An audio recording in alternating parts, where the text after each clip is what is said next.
Synthetic opioids, like fentanyl, are fueling the rise in overdose deaths. Over the last several years, deaths by synthetic opioids have been on a sharp incline, while overdose deaths by fentanyl.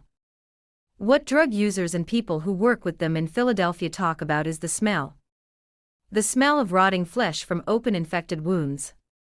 Some users say they feel ashamed of the state of their bodies. But more feel a sense of urgency. They need help. The wounds are killing them. It is absolutely horrible. That's the reality, though, said James Sherman, known as Sherm around Philadelphia's Kensington neighborhood, where he once used drugs and where he now tries to help those still on the streets.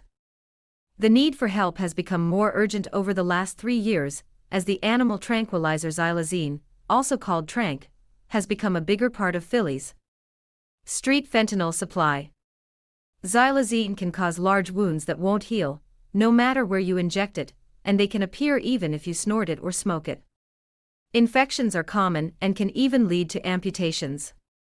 Some people aren't ready to see that yet, Sherman said. It's literally people's flesh rotting, and you can smell it. Kensington has seen the changing nature of America's addiction crisis.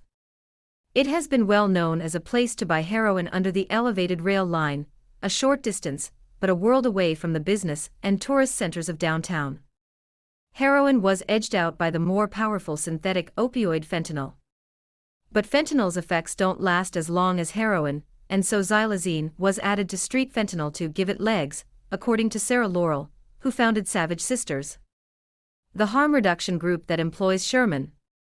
Xylazine is not approved for humans, but it's widely available for veterinarians to sedate large animals like horses. Like an opioid, it can kill pain, but it cannot be reversed with Narcan, also known as naloxone, which is used to treat opioid overdoses, according to the U.S. Drug Enforcement Agency. As xylazine is usually mixed in with fentanyl, naloxone can help an overdosed person by counteracting the opioid, though other measures may be needed. Workers at Savage Sisters now carry oxygen tanks with them. The drug has side effects like tranq walk, where people seem unaware of their surroundings, along with sores and wounds. Tranq made its mark on Philadelphia's street drugs about 3 years ago. That's when doctors, users and those who try to help them saw a difference. Synthetic opioids, like fentanyl, are fueling the rise in overdose deaths. Over the last several years, deaths by synthetic opioids have been on a sharp incline, while overdose deaths by heroin have dropped off. Drug overdose deaths per 100,000 U.S. residents, 2001 to 2021. Nobody was coming to Kensington to buy Tranq, they were coming to get heroin, said Laurel of the Savage Sisters group. You don't go to your drug dealer and say, "Do you have a nutrition label with this?"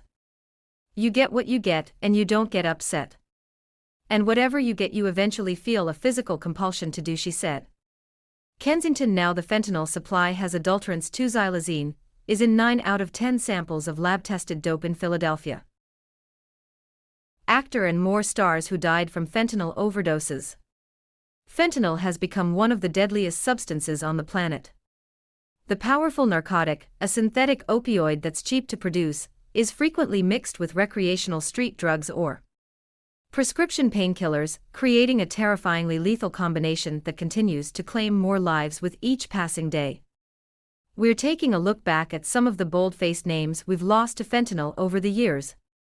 Former child actor Adam Rich, who's best known for his work as Nicholas Bradford, the youngest son on the 70s and 80s ABC show 8 is Enough, died at his home in Los Angeles in January 2023. He was 54. 5 months later in June 2023, the Los Medical Examiner Coroner's Office confirmed that the star died from the effects of fentanyl and ruled his death accidental.